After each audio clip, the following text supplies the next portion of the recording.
Kemudian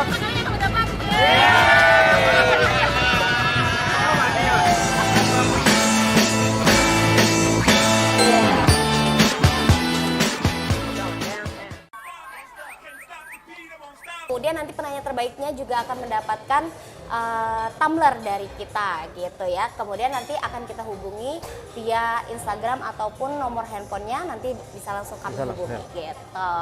Iya. Langsung aja mungkin teman-teman semua udah pada penasaran dengan Pak Denny sendiri, ini corporate food and beverage manager Archipelago International Pak ya. Betul ya.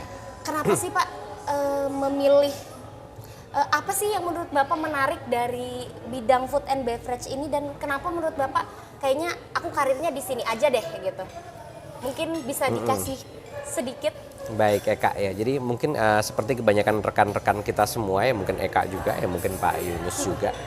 Tidak semua orang itu pada saat kecil ya, pada saat mereka dibesarkan itu ada sebuah statement bahwa profesi di bidang perhotelan atau profesi di bidang food and beverage itu adalah sebuah pilihan ya. Kebanyakan kita dibesarkan dengan paradigma bahwa profesi itu adalah dokter ya atau insinyur ya atau pilot. Jadi kalau ditanyain mau jadi apa gitu ya, pasti jawabannya mau jadi dokter. Mau jadi apa? Insinyur. Itu adalah jawaban yang betul, yang benar tuh begitu gitu. Nggak ada yang saya mau kerja di hotel, kayaknya jarang sekali. Jarang ya, jarang sekali. Nah, kebetulan memang saya pindah ke Bali setelah saya lulus SMA ya. Kemudian disitulah saya baru mengenal bahwa ternyata ada sekolah yang namanya sekolah perhotelan gitu ya. Jadi sebenarnya itu juga dibilang secara kebetulan saja saya tahu bahwa ternyata ada sebuah sekolah yang tidak belajar manajemen, yang tidak belajar ekonomi, yang tidak belajar menjadi dokter atau jadi insinyur begitu ya. Dan ternyata setelah saya masuk ke sekolah perhotelan dan belajar banyak terutama tentang operasional ya, tata boga, tata hidangan dan lain sebagainya gitu ya. Itu hal yang ya ini emang yang saya suka begitu. Yang menurut Bapak kayaknya saya pas nih di sini. Ya, gitu jadi ya. saya suka ya karena itu memasak, karena itu membuat minuman ya. Kemudian dengan segala semua teori, baik itu cara memotong buah, cara memotong sayur, cara memasak, berbagai cara, berbagai metode ya. Kemudian saya coba. Itu kayaknya selain menantang bagi saya juga menangkapnya cepat gitu ya. Menangkapnya cepat ya. Jadi saya sangat menikmati di awal-awal karir saya tuh, dan akhirnya saya jatuh cinta dan keterusan. Akhirnya ini menjadi karir saya begitu. Akhirnya itu yang membuat Bapak jadi tertarik ya, dari yang tadinya kita taunya motong buah cuman ya udahlah dipotong, ternyata ada ininya, ada perhitungannya, ya, ada betul. Jadi ketika saya sambil sekolah itu ya, selain teman-teman saya yang semua juga menyukai, itu saya kalau hari libur itu justru saya masak di rumah. Iya, kadang-kadang mempraktekkan apa yang sudah kami pelajari di minggu sebelumnya, atau justru hal-hal baru yang kami belum pelajari gitu. Ya, dan saya coba-coba ya, kita banyak melakukan eksperimen ya. Ada yang jadinya enak, ada yang jadinya tidak enak gitu ya.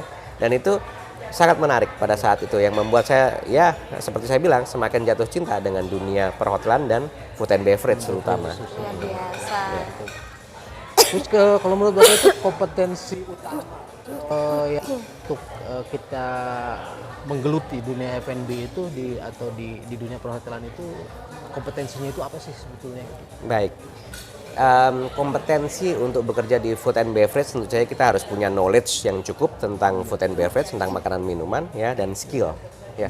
Skill itu hal-hal yang berkaitan dengan seberapa lihai ya kita menggunakan tangan-tangan kita ya untuk mengangkat piring ya, untuk mengangkat tray ya. Kita harus melatih diri kita itu dengan skill-skill dasar seperti servis makanan dari sebelah kanan, clear up dari sebelah kiri, dan banyak teori lain yang tentu saja kalau hanya kita pelajari di sekolahan atau kita pelajari di universitas itu ya berbeda dengan dunia kerja sebenarnya ya. Tapi tentu saja mengenyam pendidikan ya di bidang tata boga dan tata hidangan itu merupakan awal atau start yang bagus untuk kompetensi. Iya. Mungkin selain itu juga mungkin ada sesuatu seperti passion mungkin itu yang yang Seperti tadi saya sampaikan juga, kalau orang bekerja di food and beverage tapi nggak punya passion, saya rasa mereka tidak akan bertahan atau karirnya juga tidak akan bisa maju. Kita harus menyukai apa yang kita kerjakan. Saya rasa sih untuk setiap bidang, untuk setiap orang yang bekerja, bukan hanya di perhotelan, bukan hanya di food and beverage, orang harus mencintai pekerjaan mereka begitu. Iya. Jadi kembali ke diri sendiri ya, gimana cara kita mau belajarnya, gimana cara kita mengembangkan diri kita ya Pak Betul. ya, yang akhirnya itu nanti akan membawa suatu hasil untuk diri kita juga gitu. Betul sekali ya. Makin seru nih ngobrolnya, jangan lupa teman-teman yang masih punya pertanyaan seputaran food and beverage ataupun Iya. perhotelan, boleh langsung submit pertanyaannya di kolom komentar, nanti kita akan kembali lagi. Can't control my feet. People in the street. Come on, everybody, and move your feet. Don't stop the beat. I can't stop the beat. I won't stop the beat to go.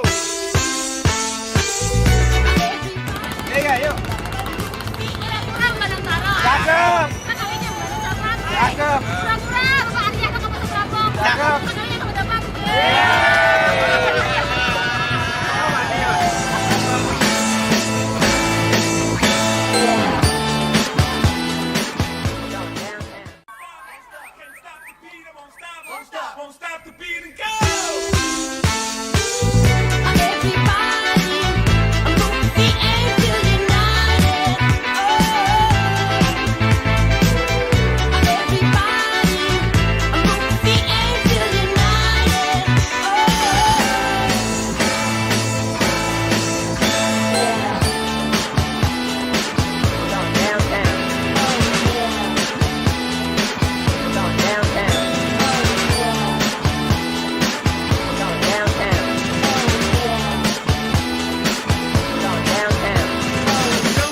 Don't stop the beat. I can't control my feet. People in the street. Come on, everybody, and move your feet. Don't stop the beat. I can't stop the beat. I won't stop the beat to go.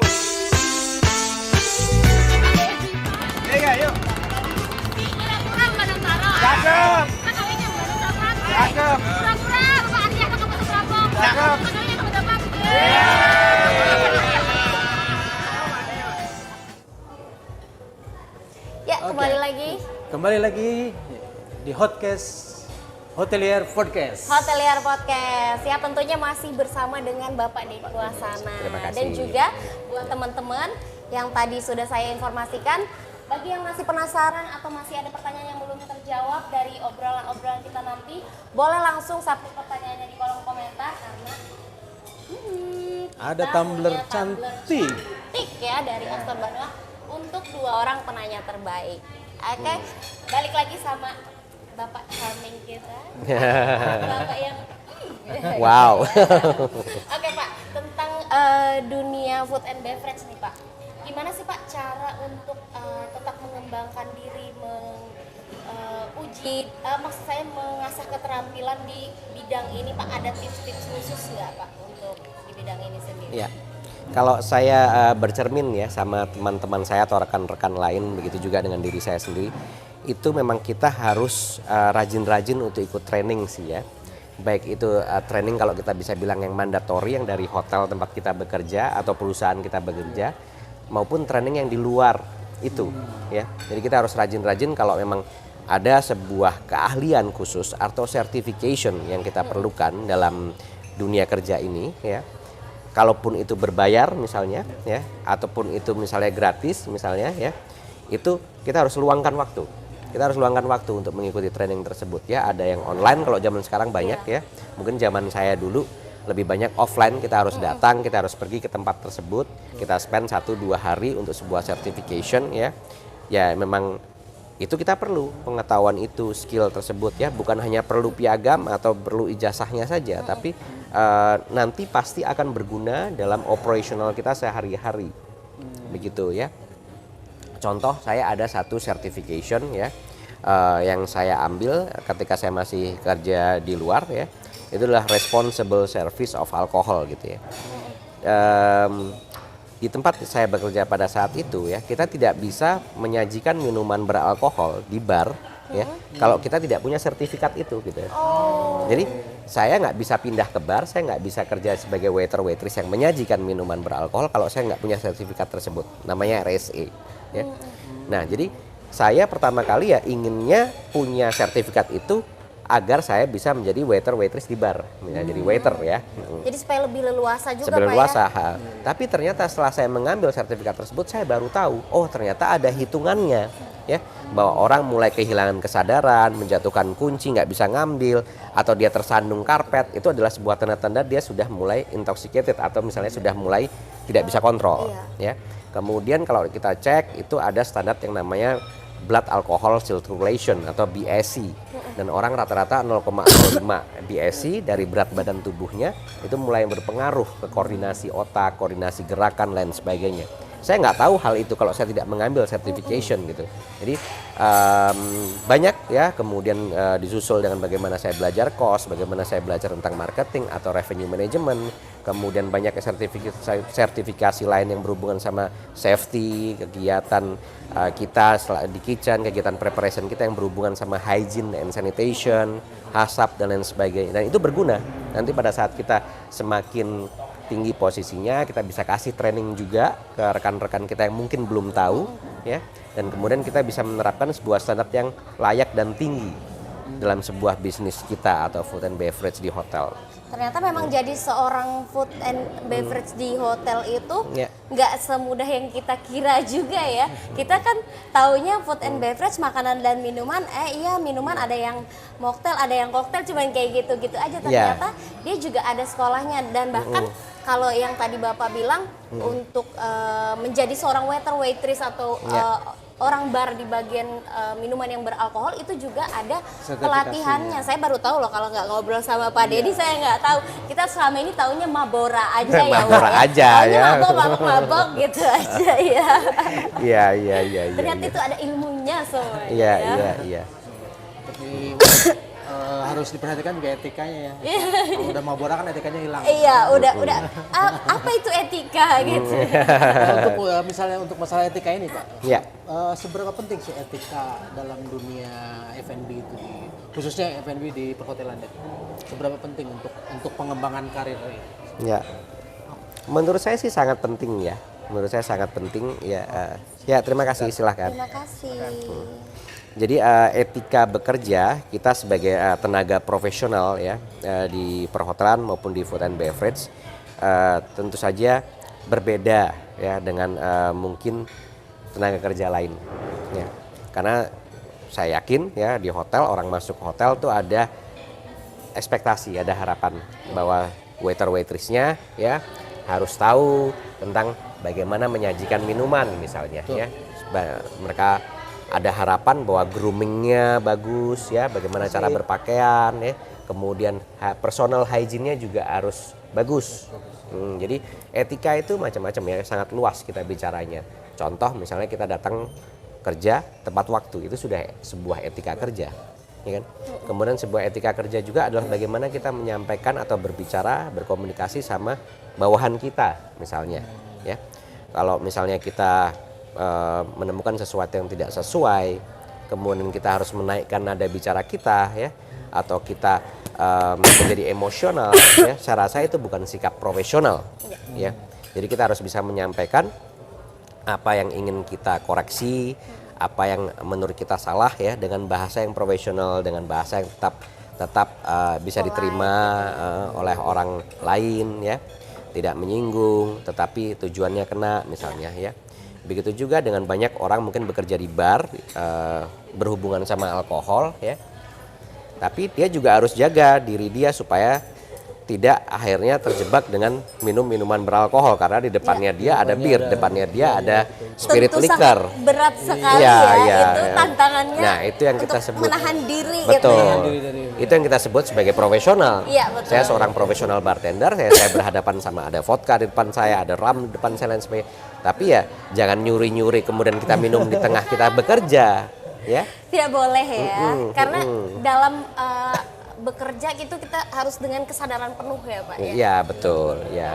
Dan kemudian ya itu juga berhubungan dengan kalau kita bicara profesionalism, kemudian kita bicara tentang tadi personal grooming ya, kemudian kita bicara tentang personal hygiene ya. Bagaimana kita merawat kuku-kuku kita supaya tidak terlalu panjang, nanti takut ada bakteri yang masuk ya. Kemudian kita menjaga penampilan rambutnya ya, bagaimana kita harus shaving supaya nggak ada berantakan bulu-bulu di wajah ya. Menutupi aroma tubuh atau bau badan yang kurang enak ya dengan roll on misalnya, sering mencuci tangan ya, sepatu disemir yang mengkilat dan lain sebagainya. Itu memang salah satu yang sehari-hari harus kita lakukan untuk bekerja di perhotelan atau F&B. Sangat kompleks ya. Mulai dari ujung rambut sampai ujung kaki, kuku-kuku say. Hati-hati kamu, kalau kamu suka nail art, jangan berharap kamu bisa bekerja di F&B. Tidak, itu red flag ya Pak ya? Ya, Tidak betul. diperbolehkan ya. Oke Pak, kalau misalnya ini kan kalau misalnya di bidang kalau di perhotelan nih, tentu kan kita harus punya banyak relasi dan juga Ya. menjalin hubungan baik dengan berbagai macam orang-orang di luar sana dengan Ya. rekanan tentunya. Kalau di bidang F&B sendiri Pak, gimana sih Pak cara kita menjalin relasi yang supaya lebih kuat lagi relasi kita dengan orang-orang yang kemungkinan akan bisa mendukung kita lagi Baik. ke depannya seperti Baik, itu? baik. Ya, pertanyaannya bagus sekali tuh. Jadi memang kita harus punya teman yang banyak sih, ya. Itu di bisnis apapun. Iya. Tapi untuk di food and beverage mungkin kita harus punya banyak rekanan, teman, ya, kenalan, ya. Baik itu dari sesama orang yang berprofesi di perhotelan maupun F&B, baik itu supplier ataupun vendor, ya, baik itu supplier bahan baku maupun supplier cutlery, dinnerware, lain sebagainya. Kenapa? Karena biasanya tuh mereka lebih keliling lebih sering ya, Betul. kita. Dan mereka punya informasi yang mungkin kita perlukan. Apa yang sedang tren, apa yang dibeli banyak orang, siapa saja yang membeli barangnya dia dan mereka gunakan untuk apa ya. Itu dari vendor sama supplier kita bisa dapat informasi begitu ya. Sementara untuk rekan-rekan kita ya yang kerja di bidang yang sama mungkin di hotel yang berbeda gitu ya, mungkin kita juga bisa pelajari apa sih yang worst work at your place gitu, di hotel Iya. kamu yang berhasil apa gitu, yang mungkin kita bisa juga terapkan di hotel kita Betul. ya. Kemudian banyak juga seperti misalnya saat ini ya itu kita berkomunikasi melalui sosial media ya kan, banyak influencer misalnya ya.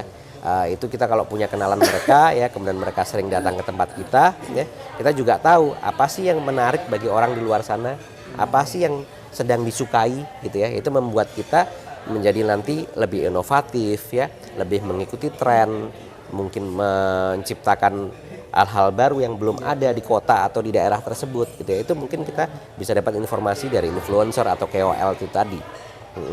Sementara itu untuk misalnya mendatangkan tamu ya, kita juga banyak kenal tamu-tamu reguler ya, kita ngobrol sama mereka apa yang sudah bagus, apa yang belum bagus. Jadi memang harus banyak teman sih, dan kita harus punya teman itu sebanyak mungkin dan dari mana saja sebenarnya.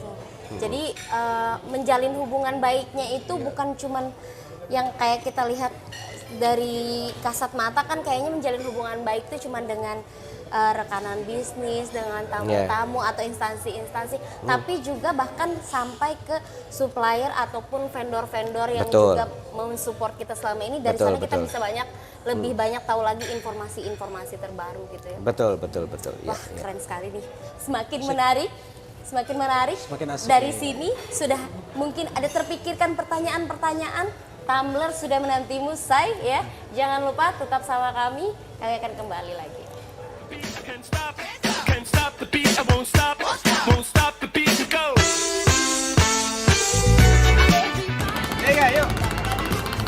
Kurang Bandung Taro. Cakep. Kakaknya baru dapat. Cakep. Pura-pura, Bapak Andi akan kamu serabong. Cakep. Kakaknya kamu dapat.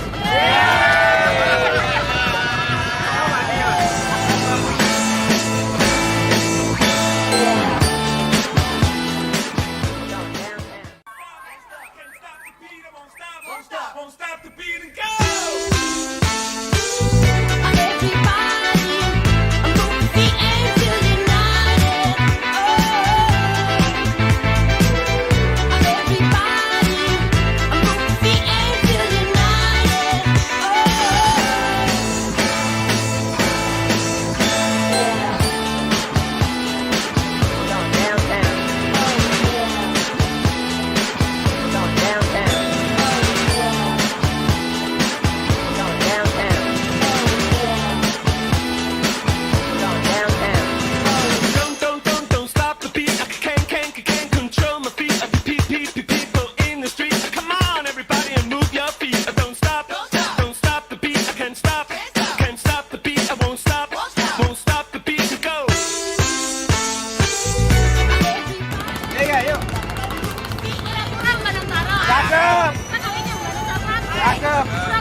di Hotelier Hotelier Podcast. Podcast. Terima kasih sudah masih bersama kami ya. Tentunya kami juga masih bersama Bapak Denny di sini.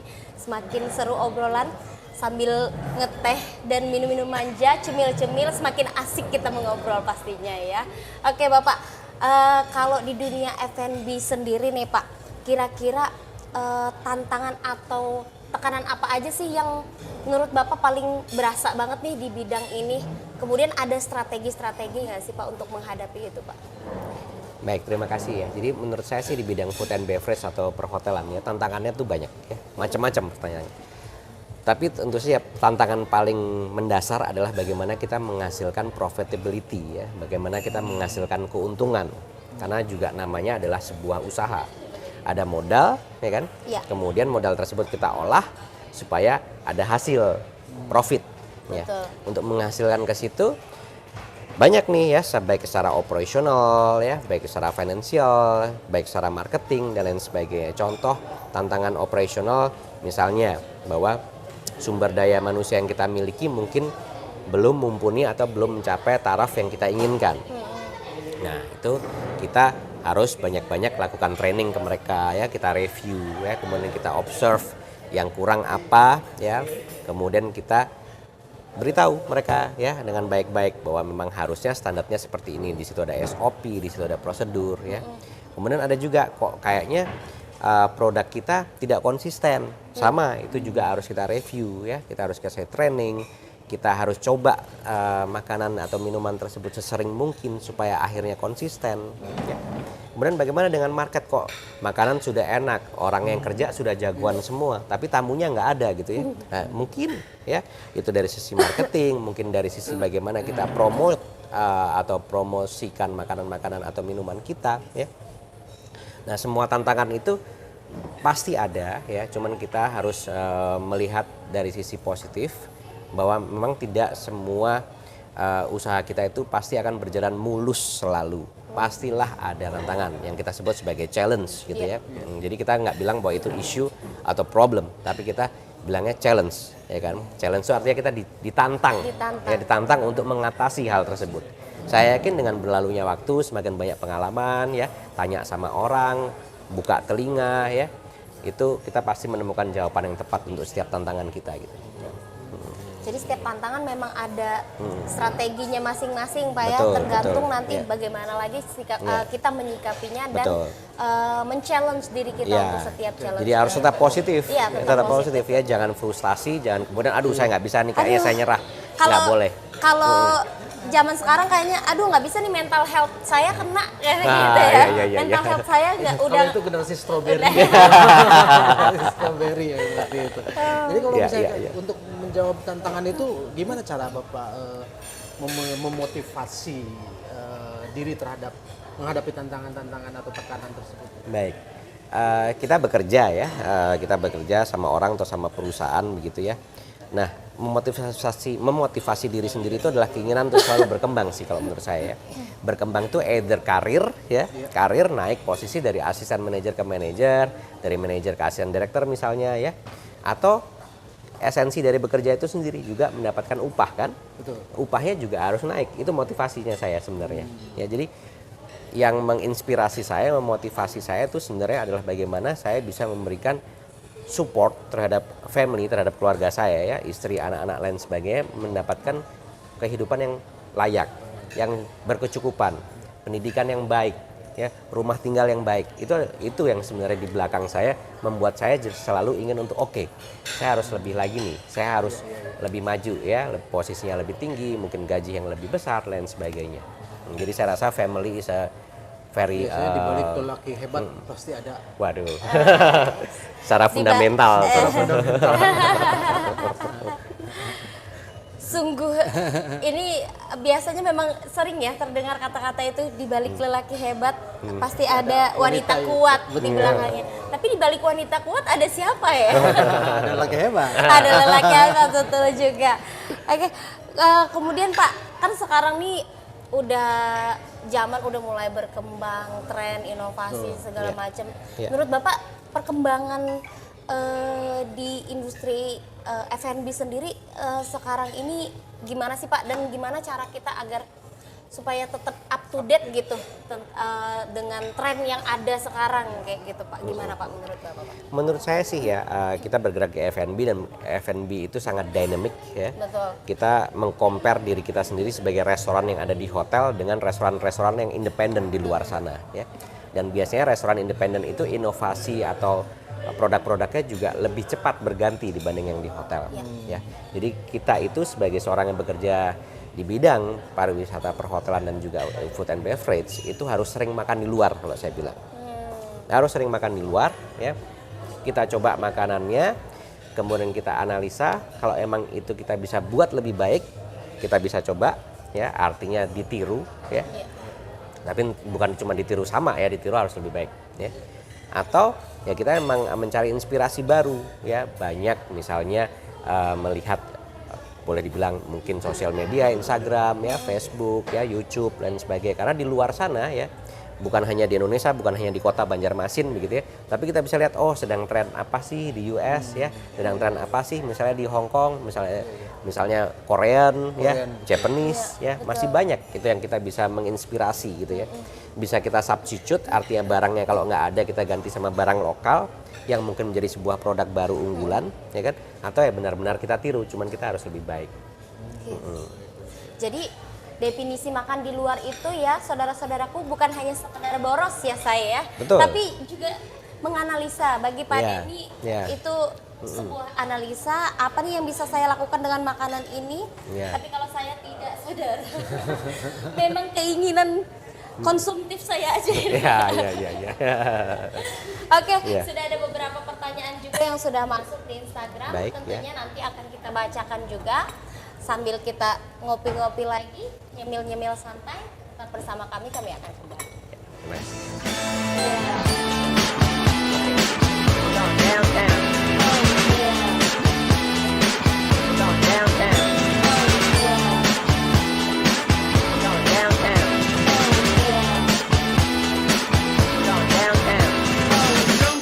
Don't stop the beat. I can't control my feet. People in the street. Come on, everybody, and move your feet. Don't stop the beat. I can't stop the beat. I won't stop the beat. Go.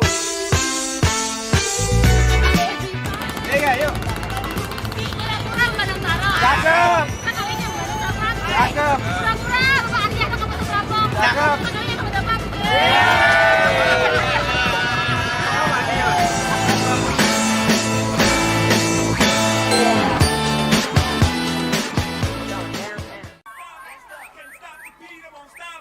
Won't stop the beat and go.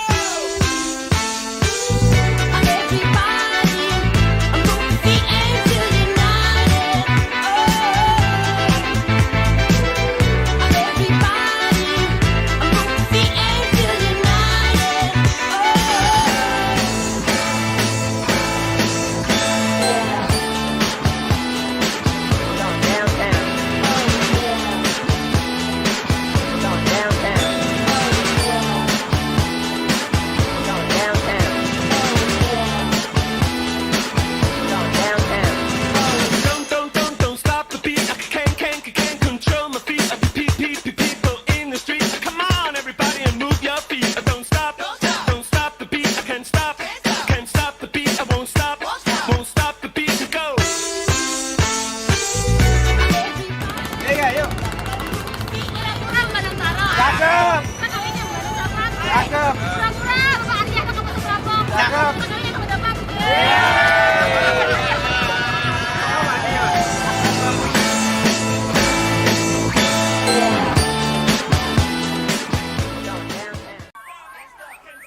Pegawainya kamu dapat.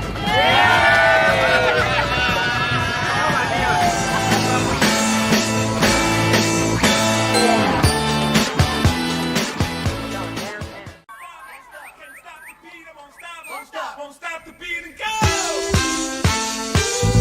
Everybody, move the angel united. Everybody, move the angel. Oke, kembali lagi di Hotcast Hotelier Podcast. Ya. Masih dengan Bapak kita nih, Bapak Denny Wasana, Corporate F&B Manager Archipelago Indonesia International. Terima kasih. Oke, next pertanyaan nih Pak.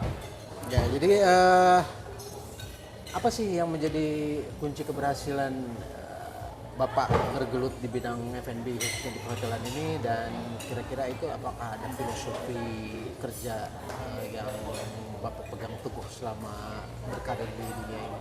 Baik, ya. Jadi kalau mungkin pertanyaannya adalah bagaimana memiliki sebuah F&B outlet atau restoran ya yang beroperasi dengan sukses, begitu ya.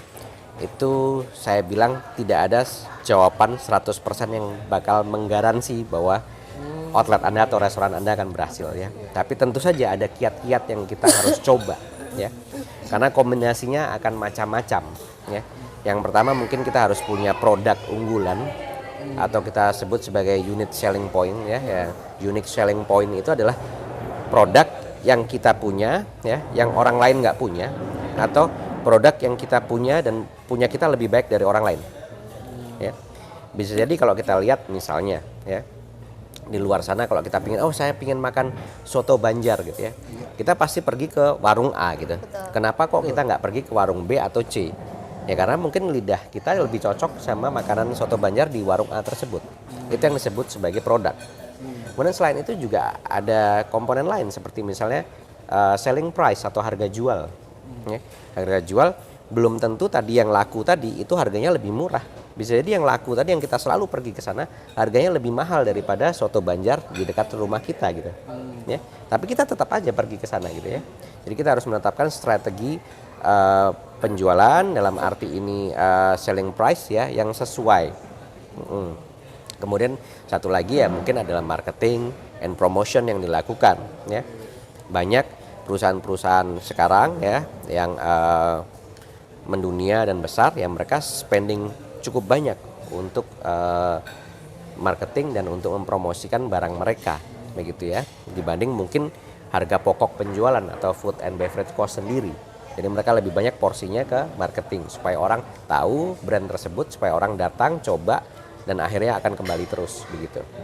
Nah, ada juga ya kadang-kadang kita datang ke sebuah tempat karena environment-nya, karena musiknya mungkin, atau karena pemandangan atau view-nya misalnya ya, atau lokasinya yang sesuai. Jadi ya.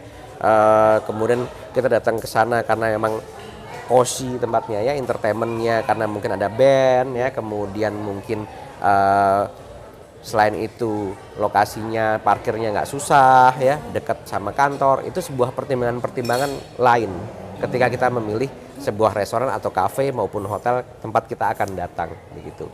Jadi saya akan bilang kombinasi-kombinasi tersebut berbeda lokasi, berbeda market, berbeda tempat, berbeda bagaimana kita menvisualisasikan sebuah bisnis kita, itu harus ada ramuan yang pas dan tidak ada garansi 100% bahwa kalau ramuan seperti ini saya jalankan berhasil di tempat saya, kemudian saya kasih ke Eka bikin sebuah konsep yang sama dengan ramuan yang sama akan berhasil juga. Ya. Jadi memang tidak ada, istilahnya tuh tidak ada ingredient khusus gitu ya Pak ya untuk keberhasilan suatu. Ya, saya akan bilang bahwa kita ada kiat-kiat, kita ada strategi ya, yang tadi saya bicarakan tadi semua itu adalah komponen-komponen bagaimana kita bisa berhasil. Tapi belum tentu apa yang berhasil atau saya anggap ini bisa berhasil di tempat saya bisa ditiru di tempat lain dan itu berhasil juga ya. Jadi semua orang harus menemukan ramuannya sendiri. Jadi memang harus ada ramuannya sendiri setiap tempat dan juga ada strateginya masing-masing gitu Betul, Pak ya. betul. Ya karena market yang berbeda, lokasi yang berbeda ya, dan lain sebagainya. Karena mungkin kalau yang di A berhasil belum tentu di B berhasil karena Iya. banyak faktor di sekelilingnya tadi Betul. juga Iya, ya gitu. iya. Kemudian kalau menurut Bapak sendiri, kalau pandangan Bapak tentang karir di dunia F&B ini kedepannya gimana Pak? Saya rasa saya sangat optimis ya bahwa dunia F&B itu masih berkembang ya, karena sekarang orang adalah mobility-nya sangat luas ya, dari titik A ke titik B, kemudian teknologi atau kita mungkin bilang sosial media, kemudian sistem informasi yang berkembang sangat pesat ya, kita bisa tahu apa tren yang terjadi di Jakarta ya, tanpa kita perlu pergi Jakarta justru ya. Dan kemudian pengetahuan atau edukasi dari market kita sendiri juga semakin berkembang. Dulu orang nggak tahu kopi, ya. Sekarang orang sudah paham. Oh, kopi itu Arabica tuh yang mahal harganya, ya. Aturannya ada nih yang begini, ada smoothiesnya dan sebagainya. Mereka sudah tahu itu, edukasinya sudah bertambah gitu. Jadi harapan dari customer, harapan dari klien-klien atau tamu-tamu yang datang ke restoran juga semakin tinggi. Jadi saya rasa saya sangat optimis ya perkembangan food and beverage, baik itu yang di hotel maupun di luar sana, pasti akan sangat bagus ke depan-depannya. Kalau Anda mulai karir saat ini, jangan menyerah ya. Masih banyak di sana lapangan kerja. Karena kedepannya memang mungkin akan bagus ya Pak ya. Memang bukan mungkin sih, terlihat masih sangat bagus ya dari pandangan Pak Denny sendiri kan, dari yang tadinya orang dulu kan siapa sih anak muda yang ngopi, Iya, ya nggak sih? iya. Kalau dulu kan anak muda nongkrong pasti smoothies ya kan, Blue Iya. Ocean ya paling ini paling apa namanya best seller biasanya dulu. Kalau sekarang kan hampir semua anak muda udah pada tahu kopi kan, udah tahu Vietnam Drip, udah Betul. tahu apa V60, Ini kayak latte, ini nih, latte apa nih. segala tuh. Caramel latte. Sekarang udah pada tahu dan memang kayaknya karir di dunia F&B masih sangat bagus untuk kedepannya gitu ya Pak ya. Betul. Kemudian kita masih kita sudah ada pertanyaan. Ya. Maaf saya ini batuk. Ini ada pertanyaan dari Maman Ya. di Instagram. Ini pertanyaannya, punya tips-tips untuk buka franchise food and beverage biar terkenal dan menjalar kemana-mana nggak Pak? Wah, hebat lo sekali nih pertanyaannya. Mau jadi franchise nih orangnya nih kayaknya, mau Ya. buka franchise dia. Iya. Gimana Pak? Yang tipsnya? pertama Anda harus punya sebuah outlet yang berhasil dulu ya. Yang bisa orang itu pikir bahwa saya pingin punya tempat seperti Anda begitu ya. Apapun produknya. Saya akan selalu mengasumsikan bahwa kalau itu franchisee atau franchise ya, harus punya specialty gitu. Ya. Specialty itu artinya kita nggak jualan makanan yang 20 menu atau jenis item yang banyak atau minuman ya, 50 jenis minuman. Biasanya yang franchise yang berhasil itu mereka spesifik. Apakah dia hanya jualan kopi ya, seperti sebuah brand yang depannya S ya, atau mereka hanya jualan ayam goreng misalnya ya, seperti yang brand yang berawalan K dan M misalnya. K dan M, betul. Ya. Atau saat ini yang sedang kekinian ya, ketika semua orang minum produk soft ice cream ya kan, dengan Ice cream, depannya M itu ya. Yang ada boneka-bonekanya. Ya. Nah, itu kan mereka punya sebuah produk yang sangat sukses, yang sangat enak. Kemudian orang pingin meniru atau saya pingin dong juga seperti itu. Nah, Anda harus pikirkan dulu untuk punya itu. Nah, bagaimana sih sistem franchisee ini berjalan? Ketika kita sudah punya brand, ya kita harus punya guidelines yang jelas.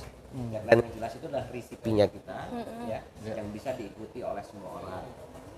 Bahan-bahannya tersedia, ya, dimanapun mereka berada. Jadi bagaimana kita menyalurkan nanti namanya distribution chains untuk bahan baku misalnya ya. Kalau itu bahan bakunya adalah biji kopi ya, kita harus memastikan bahwa kalau orang ini nanti buka ya di Pontianak, kita di Banjarmasin ya, kita harus menyampaikan bahwa bagaimana membawa biji kopi ini sampai ke Pontianak ya. Kemudian itu di situ kita juga ada perjanjian antara harga jual misalnya ya. Kalau saya jual di sini 16.000, di sana juga harus jual 16.000 ya. Atau misalnya lebih naik sedikit karena ada biaya transportasi atau memang lingkungan yang berbeda ya, atau tadinya kalau kita di sini bukanya di mall, di sana di gedung tersendiri, itu juga hal yang berbeda. Nah biasanya orang yang menggunakan franchise kita ya itu membayar sejumlah uang selama proses kontrak franchise itu berlangsung. Biasanya ada yang disebut sebagai marketing fee, ada juga yang disebut sebagai manajemen fee. Nah, percentage itu mendapatkan dari revenue ya sebelum menjadi GOP atau gross operational profit. Jadi kalau saya bilang saya akan pakai produk A, saya harus ikutin franchise ini logonya warnanya merah ya. Semua seragamnya pakai warna biru ya. Kemudian saya jual ABCD minumannya, di mana resipinya harus benar-benar sesuai, bahannya adalah CDF misalnya ya. Kemudian harga jualnya harus sekian. Nah, kemudian saya ada kasih yang namanya pembayaran royalti atau commission tersebut baik untuk marketing fee maupun untuk manajemen fee. Jadi saya harus benar-benar hitung juga di awal. Jangan-jangan kalau saya pakai franchise merek si A, nanti saya rugi justru. Iya, jadi harus benar-benar dipikirkan dulu. Jadi gitu ya Mas Maman ya. Yang pertama harus punya produknya Yang dulu. Unik Yang produk. unik, yang kalau tadi dibilang Pak Denny itu unit selling point-nya ya. Unique selling point. Nah, itu. Jadi harus punya produknya dulu, kemudian nanti harus memikirkan bagaimana tentang penjualan, ini itu bla Distribusi. bla bla, Distribution. distribusi Brandingnya dan seperti sebagainya, kualitas produk, kualitas Branding dan konsep ya. Nah, branding juga Ya. perlu dan sangat perlu ya, karena dari yang franchise-franchise yang sudah berjalan itu memang dia brandingnya dia harus kuat sekali gitu. Jadi kita tuh kenal, oh kalau ini tuh, oh itu ini gitu. Oh kalau es krim tuh si ini gitu kan. Jadi Betul. kita udah tahu, oh kalau jagonya ayam tuh si ini gitu. Ya, Jadi ya. harus brandingnya memang harus benar-benar Jagonya ayam? kuat. Oh, si Ah, itu. siapa si ayam jago ya. Oke, Kalau begitu. branding itu berarti itu sangat berkaitan dengan ini mungkin ya, dengan sosial media ya untuk zaman sekarang itu. Ya, betul. Ya, sosial media, baik mulut ke mulut ya, makanya kita banyak menggunakan influencer dan sebagainya ya, supaya menjangkau orang lebih luas lagi tahu tentang brand kita gitu ya. Ya. Kayaknya aku mau abis ini mau jadi influencer aja Wah, di bidang cocok. kuliner supaya banyak makan. Karena saya suka makan seperti ini, saya suka ya. Jadi banyak diundang orang ya untuk betul, coba banyak makan. diundang orang, dapat makan gratis ya kan. Oke, jangan kemana-mana, kita akan kembali lagi. Terima kasih. The angel united.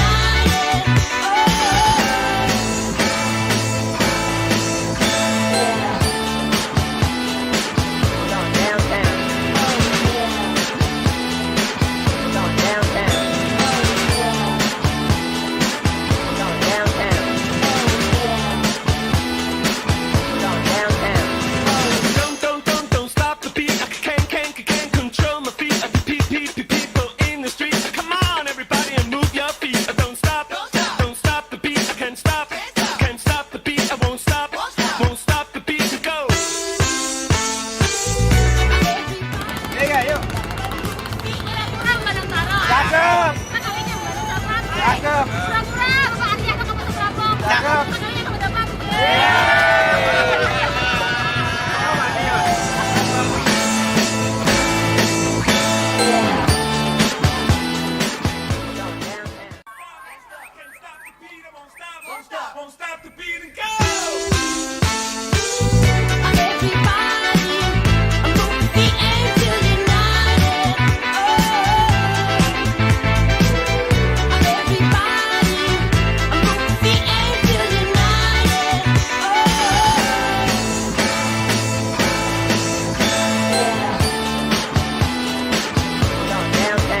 won't stop the beat and go.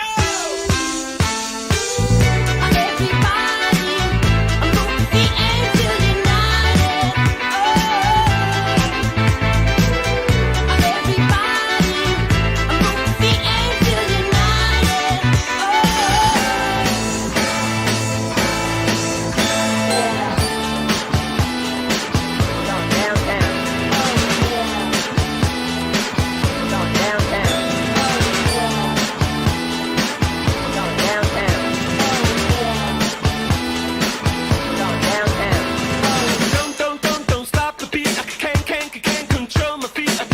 People in the street. Come on, everybody, and move your feet. Don't stop the beat. I can't stop the beat. I won't stop the beat and go.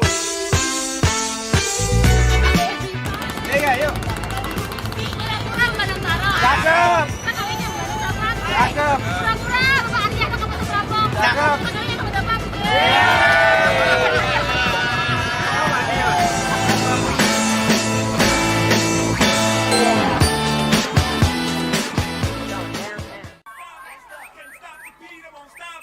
Won't stop the beat and go.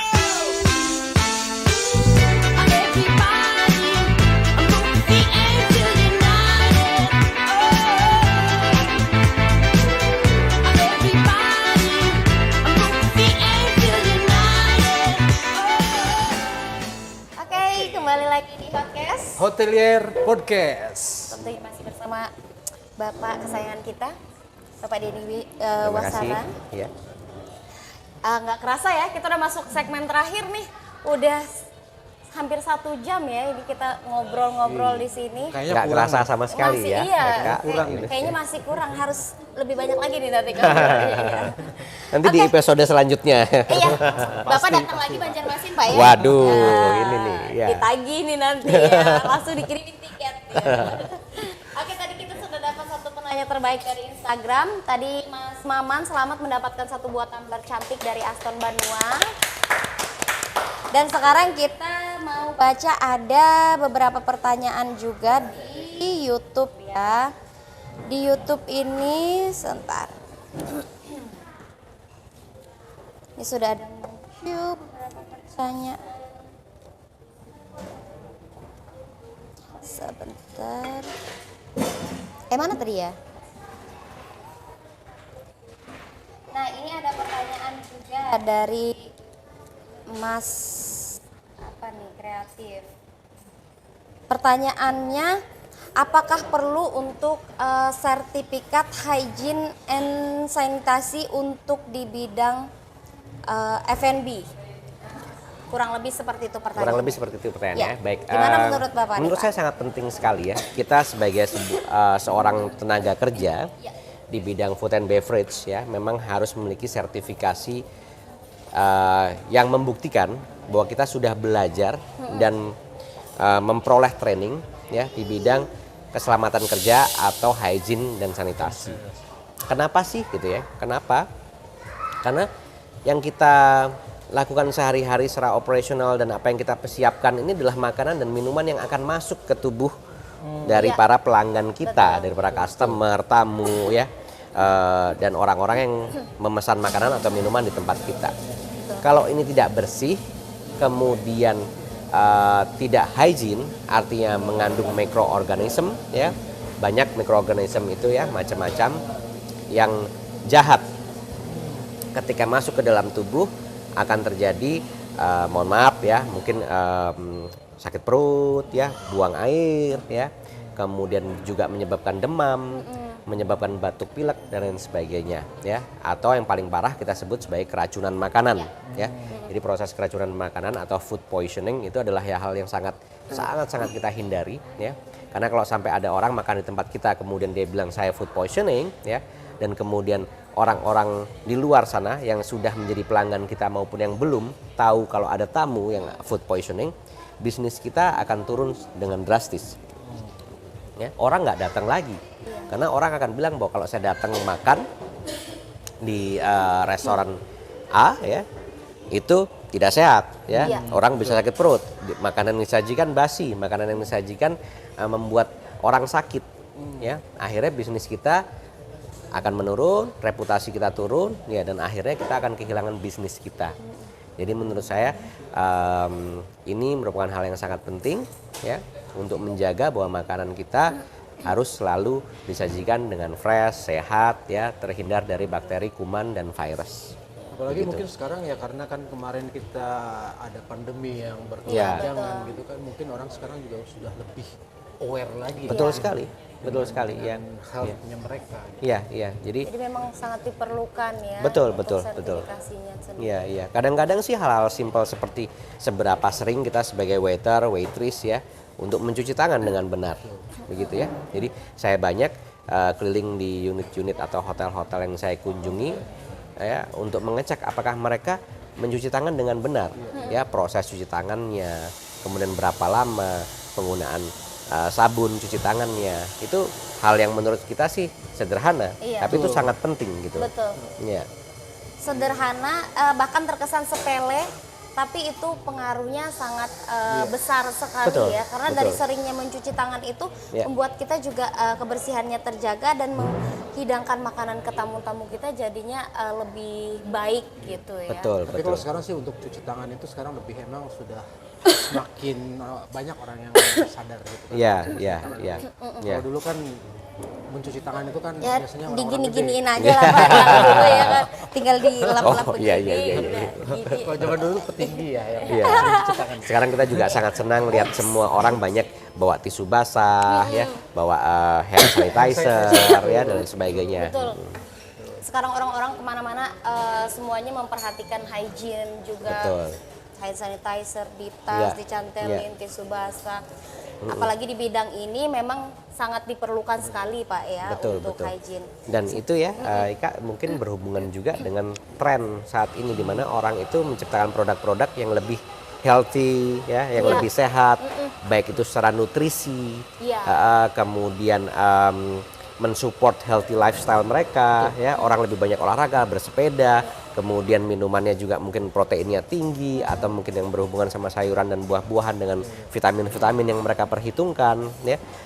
Rendah kolesterol, karbonya mungkin juga sedikit, ya kan. Kemudian kita juga melihat orang lebih aware ke healthy lifestyle, kemudian makanan minumannya juga sehat, tapi juga footprint atau carbon footprint atau sustainability-nya juga diperhatikan. Oh, tidak menciptakan sampah baru, tidak menggunakan lagi bahan-bahan plastik sedotan dari plastik misalnya, atau kemasan-kemasan plastik misalnya. Jadi orang juga lebih perhatian saat ini dengan hal seperti itu. Oh, berarti ini ada ini tips juga nih buat Iya. siapa tadi Kang Maman ya. Kang Maman ini tips nih. Mungkin ini bakal bisa jadi sebuah franchise yang baru loh ya. Iya. Iya, iya. Untuk menjual Sebuah makanan. ide usaha Ide ya, usaha. healthy food ya.